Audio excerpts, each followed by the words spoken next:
Okay, hello everyone. My name is Maria Mejia.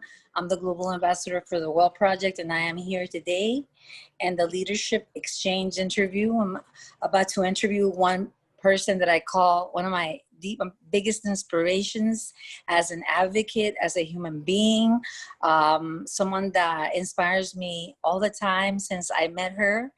I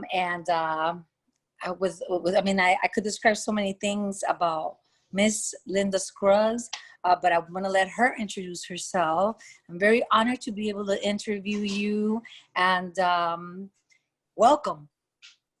Wow, thank you very much, Maria. I would ditto all the fabulous and honor that I have for being interviewed by you.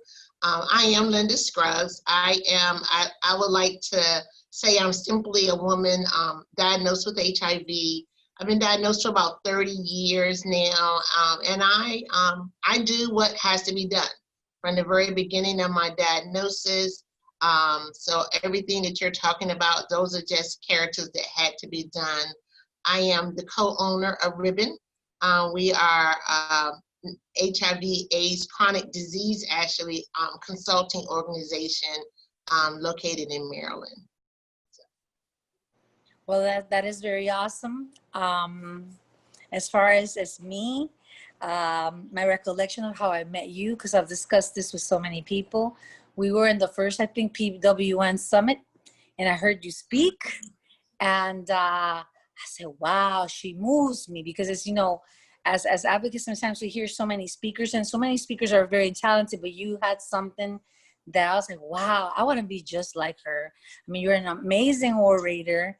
And I said, she sounds like a preacher. So I remember that I was like, who is she? Telling people when it finished, when we're eating lunch, who is she? And everybody was like, she's an amazing advocate. She's a very strong, powerful woman. Some were very intimidated. And I was like, well, I need to meet her. And I approached you, and I said, I introduced myself. And I said to you how you inspired me with your speech. And I said, you sound like a preacher, like a minister. And you said, well, I am. I said, oh, okay, there you go. So I wasn't wrong about that. So ever since then, I've had a very deep respect, as I said. And recently also was mentored even more by you, in the Ambassador Academy for You Equals You. And there's a lot of things that no matter how long I have been involved in this mission, or in this thing that we called HIV and AIDS, you never stop inspiring me, and that's the reason why I wanted to interview you, because I look up to you in many ways. And I myself, as well as you, am a long-term survivor of 32 years, so there's always going to be a bond there for me, and endless respect. Well, thank you, Maria. And I am a minister. A lot of folks know that, but then there's a lot of folks that don't know that. In the HIV community, it's never a hat that I've had to put on, but I think it's definitely part of who I am. But I do think that what many people see when I hear folks talk about the inspiration and things that I bring, I think when I started this work 6 months or so within my diagnosis, from the beginning, this is not nothing I wanted to do, but I definitely knew in 1991 when I started this, it was something I had to do. There was voices, there were things happening around women. And one of my very early mentors, who is a warrior and have already transitioned in the 90s, her name was Fern Johnson.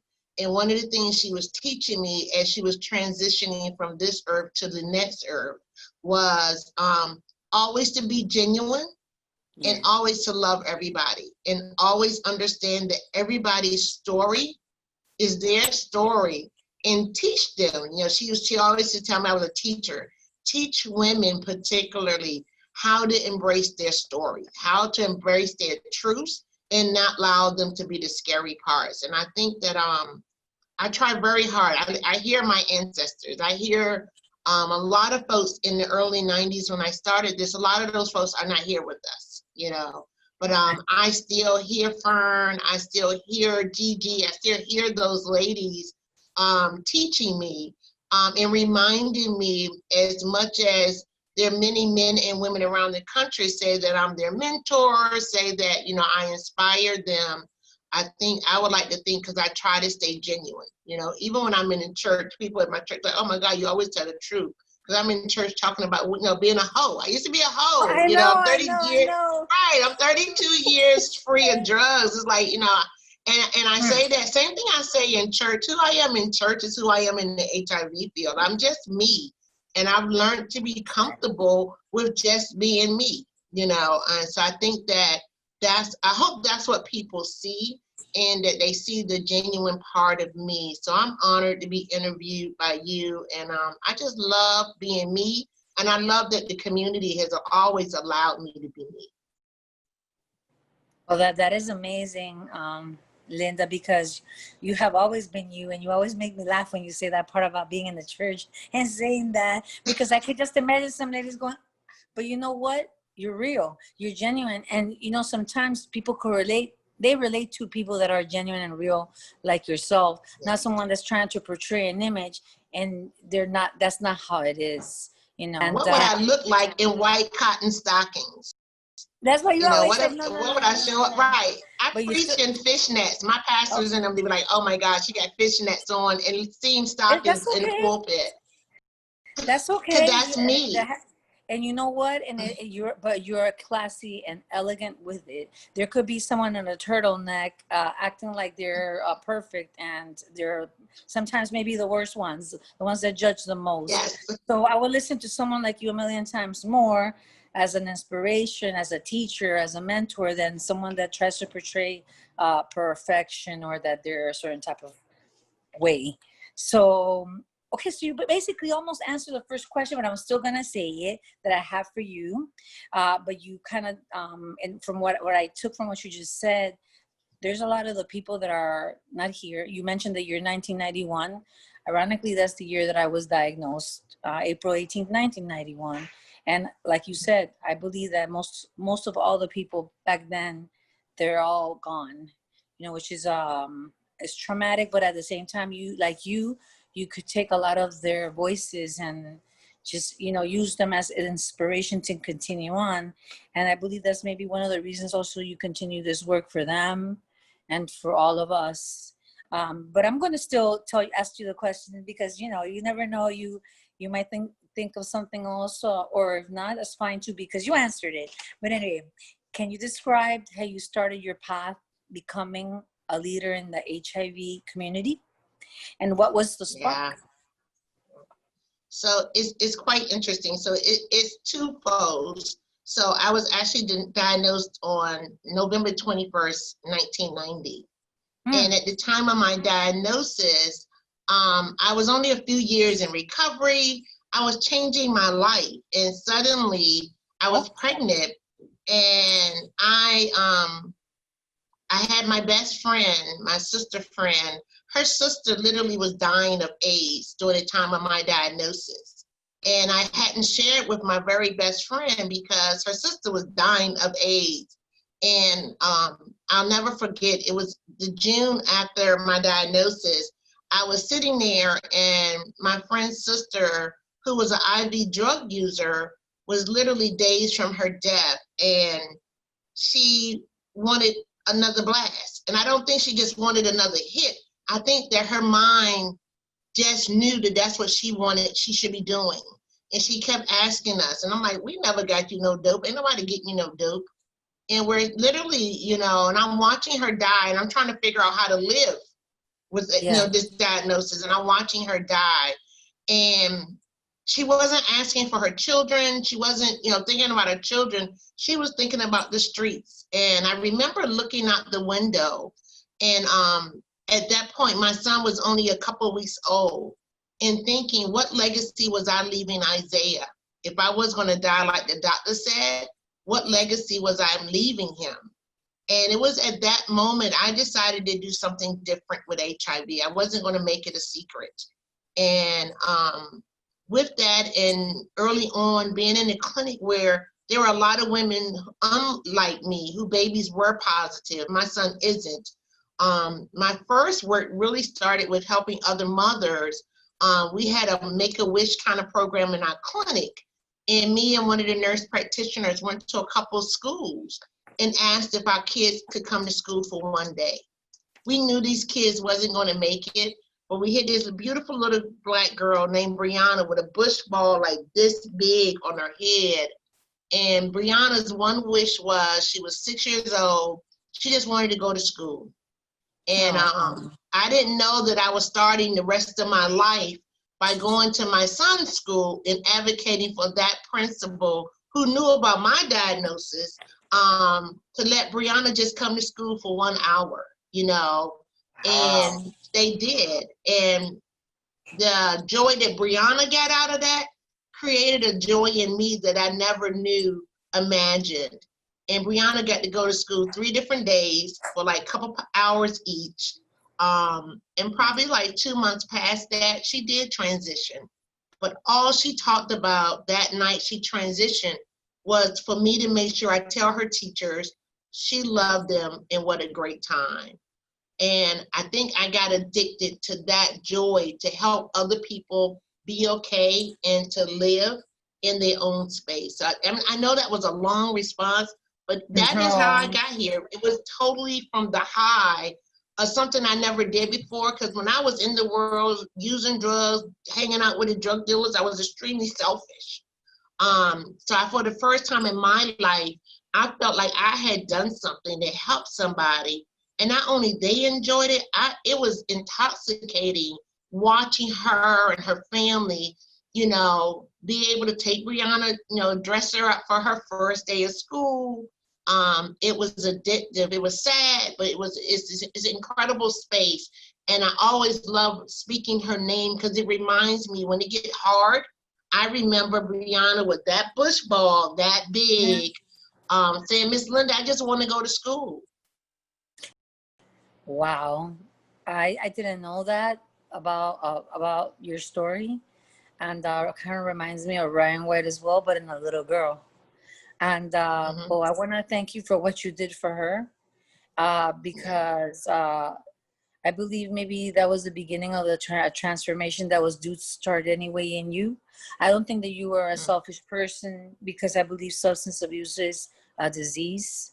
Sometimes we use it to numb ourselves, you know, and a lot of bad things come with it. And I have seen a lot. I didn't understand substance abuse before, until my friend passed away from it, because I used to beg her, you know, please, either that or me, because she was like a mother to me, but she, you know, and a long-term survivor too. And one time she just looked at me and she just said, she just walked away from me, because I was like, it's either that or me, please, I beg you. I was in the street. People would tell me, why do you love a crackhead so much? Excuse that. Maybe it has nothing to do with it. It's like a mother to me. And she's been on my mind a lot. And I just couldn't understand why she chose that over me.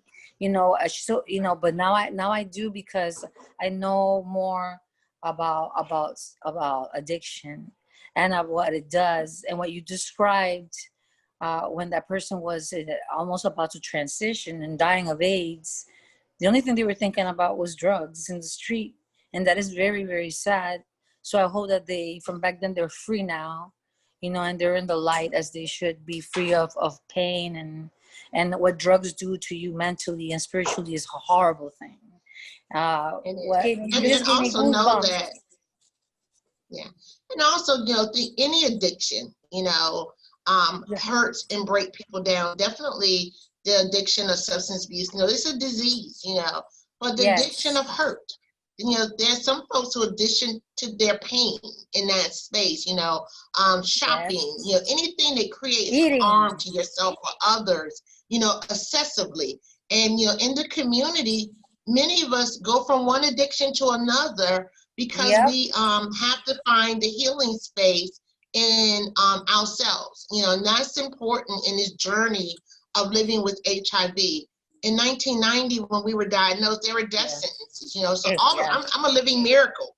I'm a living miracle, and with that comes responsibility to do this work, because I'm clear. Know that, you know, I didn't sue those doctors who told me I would be dead in 3 years for the, you know, wrong diagnosis, but we are definitely, as long-term survivors, miracles from what we knew of the epidemic at that point.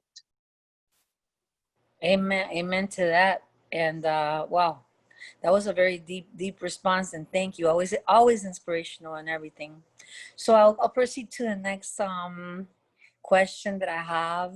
And I know mentorship has played an important role in your life, as it has in mine. So to me, I feel like it's like a little chain. You help one, by that you help yourself. By helping the other person and uplifting them, they help someone else, and it's like all like a little chain like that. That's how what it is for me. It has played a huge role in my life. And can you talk a little bit about why you think it is important and how you work to mentor others? Why is it important to you? It's huge to me. And again, I have to keep saying, everything that I learned early on in this epidemic, it just grew. God gave it to me and allowed me to add value to it. But I was taught early on. I didn't come into this space knowing how to work in HIV. I didn't know how to advocate for folks. There were other people willing to share of themselves and of their truths. And they gave me, as I said, many of those folks who are gone, they left me the responsibility. And what I took out of that, the early trauma of the early deaths, literally, I was working at Johns Hopkins when people were dying every day still. And women that I was working with, men, they left a responsibility. And what I realized, what they were saying to me, you can't be a leader if you're not leading someone, if you're not teaching someone. Leading someone is not telling them what to do, it's helping them to step in your spot. So it's important because leadership comes with vision. You have to have some vision space. So I'm not a leader if I want to stay in the same place for 20 years. I want to make room, and I'm always thinking, what's the next thing? So mentorship is important to me because when I step away, I want like-minded, like-thought people to fill up these seats or fill up new tables. So mentorship is important to build a broad community. If you're just in your community, that's one thing, but the HIV community is global, and we need to make sure that, there are a lot of folks in the community will find people with credentials and all that to do the work, but I have, from the very beginning, before I got a degree, I absolutely knew that I was a subject matter expert.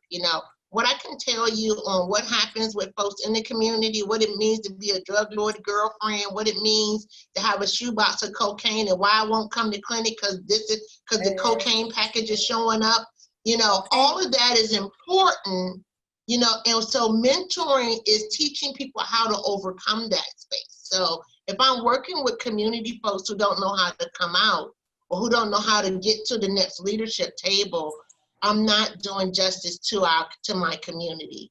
So mentorship is being willing to stand naked and teaching people that there's room at any table, anywhere you want to be. And that's important because HIV is still here. Even with this internet epidemic, those of us who are diagnosed with HIV, we still have to continue being the voice, doing the work, and having the tools to do the work. I don't need to make everybody start chipping the same wheel that's already been chipped. Mentorship allow people a head start, because you don't have to do that if I already know the shortcut or I've already helped figure some of that out. Wow. Miss Linda, I agree with you 100%. I believe that a good teacher and a good mentor wants you to be, or at least that's how I feel. I want someone to be better than I was. If you're a good teacher, that's what you're supposed to do, right? You don't want to, or you don't. It's not about being on the spotlight. It's not about your face, even though your face may be very visible. They sometimes, as a Latinx cisgender woman, they show my face a lot because in my community there's a lot of stigma still. Like you said, HIV is still here. There's still the same ignorance, the same stupidity, at least in my community and many communities. And we still have to keep on pounding it, but we need to mentor the new generations and even people that are our age or older that want to, because we need everyone. Men, women, people that are negative, HIV negative, positive, and so we could show the different faces of HIV. And but but it's not about us. It's about all of us, and it's our stories, and to make people, empower them to be better than we are. And that's one of the things that you have done for me as an example. And you always compliment me, that, and that you really are a very unique woman and a very strong woman. And yeah, like I told you, a lot of women are very scared of you, and they'll be like, "Oh, I'm scared to talk to her." I'm like, "What? She just looks like that." Why She do looks people like a always strong say woman. that? I don't know. People say that about me too. I hear Like, they that. say like I'm always look like I'm busy or something. I think that women that are so strong, and I kind of like an alpha too, because that's one of the things that I see in you, alpha, but with compassion. Not alpha, the ones that are like we are alphas. We're activists, and activists have to be strong, Yes. and we have to fight. And your voice is strong, but yet Yes. it's gentle. Because I also have seen you as like a psychologist, like a therapist, when as you know, one of our sisters passed, and I was there firsthand receiving that impact that I've never seen before. But I also saw how you were able to calm that human being down when no one could, and it's just, I could go on and go on about you, but I know that this has to be, Please don't. but there's like a lot of different things that I will always keep in my heart, and as an inspiration for me and what to do in certain things and in certain ways. So I'll proceed. And this is something very important, one that I've always had difficulty in, and I seem never to learn until I bust my head, or until I burn out. So we know in this thing we burned out a lot. We burn out a lot. We get burnt out as activists. We get burned out, let down, sad, or just we're tired. Sometimes we're going through a lot of things ourselves, and it's kind of hard to give when you have nothing inside, but you have to give yourself. So this is something that I really do want to hear from you, what you do. I think I've asked this of you before, but I hope that everyone maybe that will learn something from you as far as this subject that I think is important. Sometimes I feel like one of my biggest challenges in this work that I do and that we do is making sure to take care of myself as I work to help others. Can you talk about creating and honoring boundaries in the name of self-care? And also, sometimes no matter how important those boundaries are, it's hard to maintain them when someone really needs you. Do you have any tips? Because I sometimes break the self-care when I see it's extremely urgent. Like, I'm gonna die if you don't answer my question or something. It freaks me out all the time. It's too much death. So I think that definitely you said it, boundaries. I think as advocates in the community, we have to have boundaries. And because, I haven't self-labeled myself the leader. I didn't one day wake up and say, oh, I'm this leader. I remember the community gave me that title, and I was like, how is that? Because we take care of people, whether we're speaking on behalf of them, whether they're calling us with their stuff. I think one of the things that I do have a schedule. I create space for me. I create space for my church family, and I create space for the HIV family. And I try as often as possible to stick to them. And I am very selfish with my me time, and I've had to learn how to do that. Because often I found is the person who called me and says, oh, I'm going to die if you don't respond. The couple times I really couldn't respond, they didn't die. Okay. So that, and often it was because of something they didn't do, and now they wanted to be my urgency.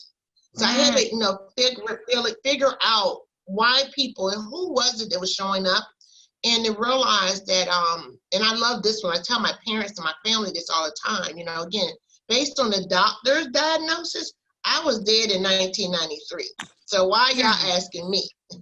So when I take me out of the center of everybody else's life, it's easy to have self-care. And when I let folks know that this is my time, even at work, I do it. Yesterday, I wasn't anywhere. I was training. I put an out of office message, said based on my schedule, you may have a delay in emails. I just couldn't have the energy to keep emailing. I had work to do. That's self-care, not being there for everyone all the time. So it's creating that. It's affirmations. If you were in my office, there's artwork, there's crafts. You know, part of my boundary is I wish I should have pulled it down. I have this beautiful clock that I just made out of magazines. I use HIV magazines, POS, and all of those, and I made this clock. You know, so that's self-care time, me using my hands to create. And I use those magazines because I've had them all in my basement, all these different pauses and everything. So I said, oh, this is how I keep the faces of my friends and their stories. So it's just, self-care is something you do intentional. It's not a bubble bath with candles. That's not self-care. No, it's not. That's what we do for pleasure. Self-care is something you do intentional for you. And you have to, and it's okay to be selfish. We have a lot of needy people in our community. And as we grow older and build our leadership, a lot of people want to pull on us. But again, that's where mentors come in place. So if I can say, hey, I need you to call so-and-so, or I can text so-and-so, can you follow up? Because I got mentees around the country that it don't have to be me, I don't have to be on every webinar. I don't have to be the keynote. People are like, well, you're giving away your money. No, I'm not. I'm giving somebody else an opportunity. And I'm tired. I'm busy. I have something else to do. So understanding that self-care is also saying no, or I'm not available, and that's easy to do if you take you out of the center of everybody else's something and you make you your own center. Wow. I'm going to take that into account because it's true. Even though I'm getting better at it, it's a lot of people that kind of like, not blackmail you, but, make you try to make you feel bad. Like, I thought you were such an activist. I thought you were a humanitarian. How can you not respond to something so simple? But what they don't know is I have like 1,000 inboxes that haven't responded. And if I do all that, I'm going to get sick. Sometimes I don't have the strength. But there's some things like, I just got diagnosed. I'm going to commit suicide, me and my children. And they put you in these situations where I used to be forced, because mentally I'm like, how about if they do kill their children and themselves? What am I going to do? But you know what? You're right. They're still there. I don't play that anymore. They could curse me out. They could say whatever they want, but I have to come first, because when I'm there in that bed sick, who's there? My partner, because I'm lucky to have a partner. But if my partner wasn't there, I'll be just me and my dog. It would be no one. So because all my friends are, they're in other states, in other countries, and also because of COVID, which is another issue in itself. So I have to take care of myself and my mental health and all of that. So I really, really appreciate that advice. Because you're right, and I will, I have to learn to be selfish, and that's okay. And whoever doesn't like it, that's okay too. And know that we give a lot, Maria. So, and people tell me that, I can't believe you said that. And I've had, I thought you was this too, and I tell them, you're right, I am all of that. But today I'm unable, or I'm unavailable. You're human. Yes, so that's okay to not be available, and not because you have any big something to do. It's just sometimes, when you, particularly, I think, and I don't know if it's particularly as a long-term survivor, but I've been doing this so long. There's some days I don't want HIV to be the center of my day. So I'm a person who work in the field. I live in the, my first thing in the morning after washing up and getting ready is taking pills. That's my first moment, in my real part of the day. And then I come into this space where I'm talking about whether, Ribbon does HIV, we do cancer, we do hypertension, diabetes. So I spend my day talking and working with sick and hurt people. So there, we have the right to say, you know what, I can't do that today because it's important to just for today.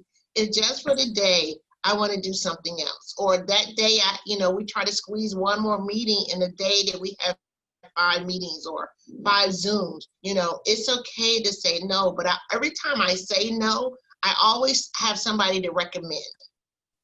Right. I always have somebody to recommend, this, whether it's a care call, it's a health check, or an opportunity to speak or to educate others. I always making sure if I'm saying no, but I'm saying, well, here's 2 or 3 other people you can call. Okay. That's a very good thing. And I also try to do the same. And yeah, it's so important. I was just thinking about something else, that sometimes the pressure's not even, for at least for me, from others, even though it is, but I'm the one that pressures myself the most. Like sometimes I'm in mental anguish because a friend passed or something, I'm going through like stress, a lot of stress, depression, and things that I go through, or triggered by PTSD or whatever the case may be. And I'm very like disciplined, and I have a commitment. And I've had the people say, if you're not okay, we could leave this for another time. And I'm like, no, I'm a strong woman. It doesn't matter. And it leaves me worse because I'm already going through mental anguish. And sometimes you have to force that brain to kind of disassociate yourself from the bad feelings that you're feeling. And sometimes that leaves you even more depleted. So sometimes you're hurting yourself, because I don't know why I'm that way, but I'm really hard on myself. And I could be with open wounds or whatever the case may be. And I'm always having to be like, no, you have to do it, even if you're dying, even if you're this way or that way. I don't know, that comes from trauma from childhood, being told that you're just a nothing, or you'll never amount to nothing, that you're so hard on yourself. And but I have to be like that, even be tough on myself with that. Yeah. And so a piece that we didn't talk about, you were just noting, that trauma and mental health space. Yes. I too, I come from a background of many traumas even before HIV, and some mental health space. So another place of self-care for me is knowing when I need a therapy check-in. Early on in my diagnosis, I spent a lot of time in therapy. HIV introduced me to mental health services. Now I don't necessarily go see a therapist every week or every month, right, but I understand the triggers. I have some tools that I've gotten from therapy, particularly as a Black person. We kind of think, you say go to therapy, like, I ain't crazy. Well, no, I'm not crazy, but sometimes one of my tips or self-care is knowing the tools. And for me, having therapy check-ins are tools to help me release other people's stuff. We live and work in a field that death will happen. And one of the things my dad told me was one of the consequences, this is like really serious, I keep saying this because folks keep dying. He said, one of the consequences, Linda, of surviving any illness, he said that means that you will continue to live. As long as you live, and the older you get, you will experience death, right? Yeah. So how do you come to a peace with that? It is, my dear friend Gigi is not experiencing this because she's already transitioned. But me surviving, I have to come to an okay place, even if that person, as you were saying, your friends transition as a result of substance use. Nobody wants that to happen. All the time.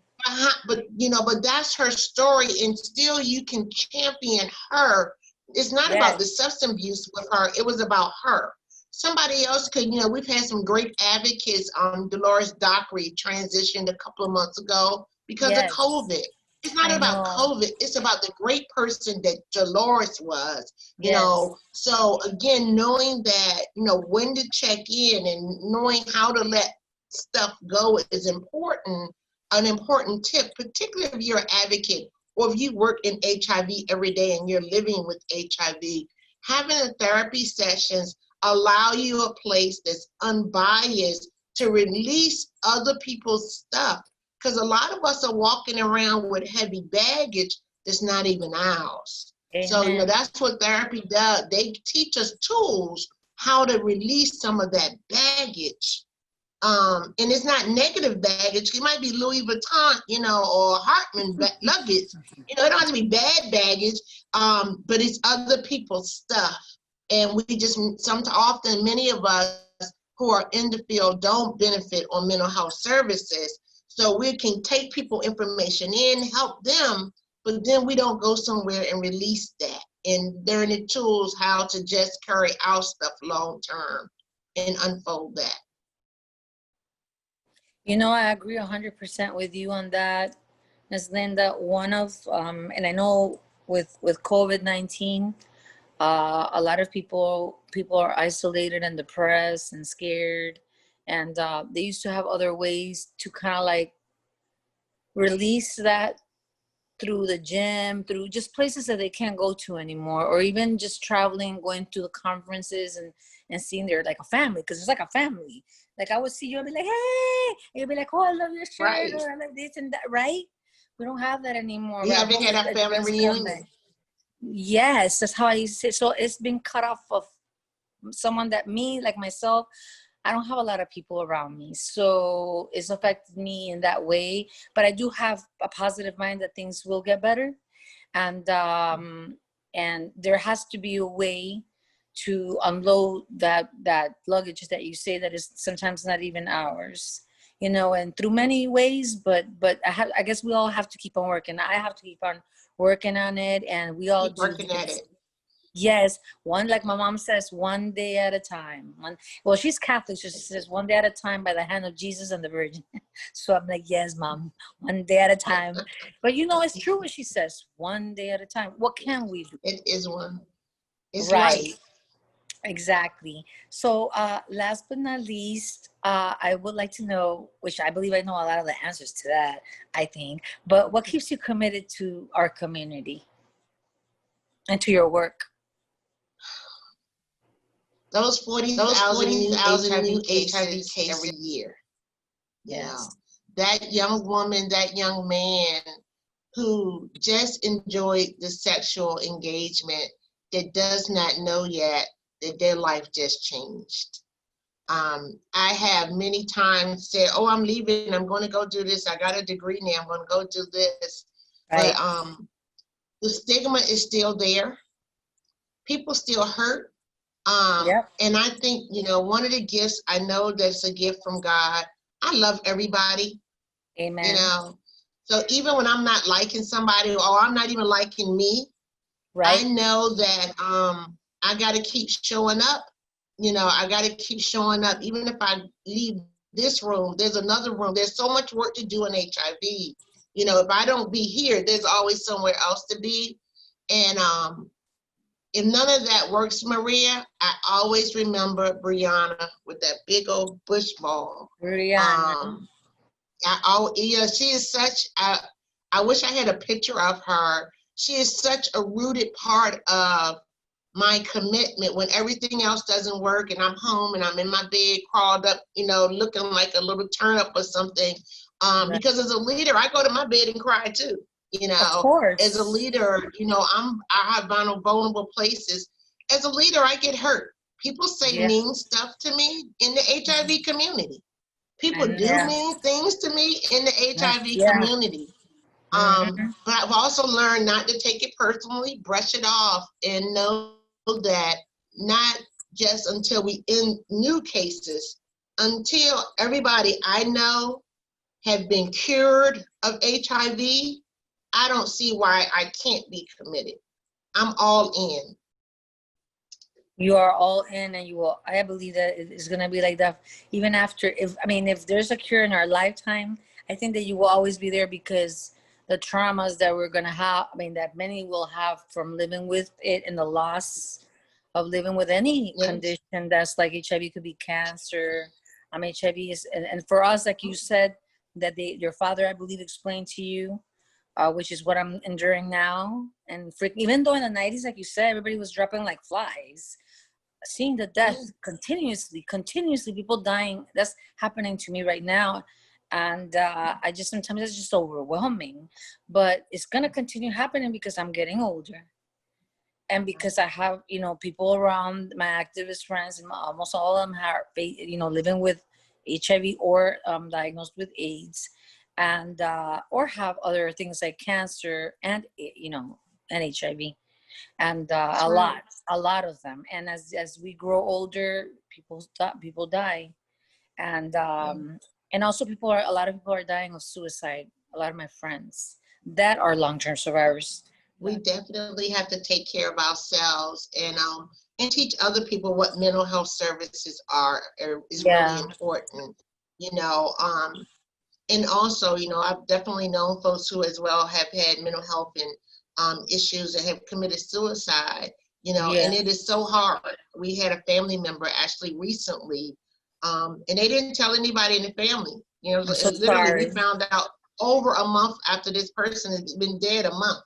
Oh my And God. my mom finally found out, and it's hurt. We Yeah. have to, as people, we're living in two epidemics at one time. I just said that in another interview, that people with HIV were already in an epidemic. We're Exactly. not talking about COVID, and I know the interview's almost over, but we Yes. are living in a compound epidemic. And we also are watching how the world is responding to this new epidemic. And some of us got some resentment because that's not how they responded to the other epidemic. That's not how they're responding to the communities of HIV. When we talk about funding and housing and all those things that people living with HIV, those social determinants of health, we're struggling and fighting daily for that. And suddenly, and I get the new epidemic, the stimulus checks and everything that came out, but there are a group of us in this first epidemic still feel, some issues with that. We still feel like, oh, we have to protect ourselves now, but now we got to protect you again, or you're learning from us and it's struggling. Some of the early research they were doing in vaccines around COVID was totally out of the HIV epidemic. But if we're the worst part of society, but you're looking first at how we've been able to do this. So we're living two epidemics, and we're trying to figure out the balance of staying healthy, staying well. I've known a couple people who actually have transmitted COVID, and they're thinking, is COVID going to kill me? Or is this also going to trigger something and suddenly I'm dying of AIDS? So there's a lot of spaces that, we still have to do this work. People still need support. People still need to grow. People still need education.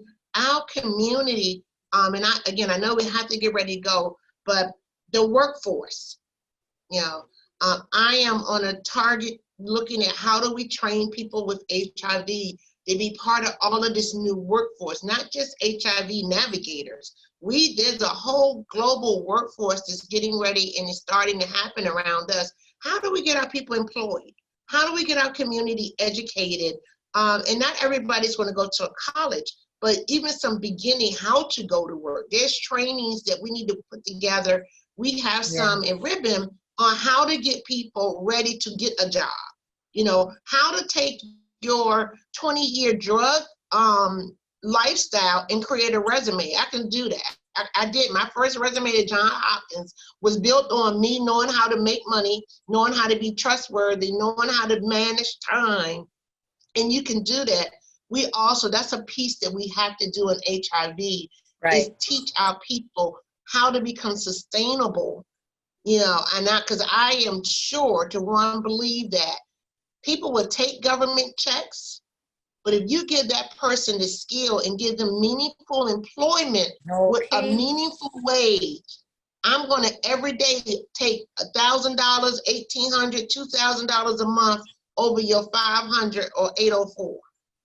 It's a no-brainer, and I'm still going to get my benefits. So that's a big part of what I'm really looking to do in coming. You see a lot of me talking about workforce and getting people trained to work in HIV, but also outside of HIV. I hear people saying they want to go to work, they want a job, they have a dream, they want houses, they want cars. you're not going to get all of that in that sense. And I do believe that, and I adamantly know that in the HIV community, we have some brilliant people, some capable people, newly diagnosed as well as long-term survivors, Right. who still want to or have a need to have meaningful employment. And meaningful employment is a wage, not a stipend, a wage. A wage. You know, I agree with that 100%. And part of one of the things that I do is now is the MIPA trainings, and I believe that is practicing MIPA. And one of the, you know, and not because I love the Well Project, but that's one of the reasons. I mean, Well Project practices MIPA all the way through. Though I started as a volunteer, now I'm working with them part-time. And you don't understand what that does to me mentally. It helps me mentally in every way. It makes me feel productive. It makes me feel like matter, not like a token or used. And it helps me feel independent, because one of the things as women, or that have been through maybe domestic violence or whatever the case may be, is being independent. That's what Mom always said. Always learn to be independent and not depend on no one. And and you know, that is one of the biggest things that I always talk about with the Well Project. They gave me that opportunity, and I will be eternally grateful to them. So Ms. Linda Scruggs, I really want to thank you so much. It was a true honor. I have learned so much in this interview, as I always do when I speak to you, and I know so many will. Do you have any final thoughts? Just thank you. I thank you for the work you're doing, you know, and for the ladies who are going to view this, you know, the work ain't easy, but the reward is grand. You know, I love being able to say, oh, I have somebody for you. You know, I love being said, oh, you need to talk to this person. To know that we have folks who are champions in this battle, and that they're committed. You know, hang in there. You know, it may be cloudy today, but the sun is shining somewhere. And that's what we can, you know, we can hold on to that peace and not just be strong, be present for yourself in the midst of taking care of this great big community. Be present, you know, you take and breathe, and then you have enough air to share with somebody else. Thank you very much, lady. I love you. I appreciate you. I love you. Thank you so much. Abrazos. Yes.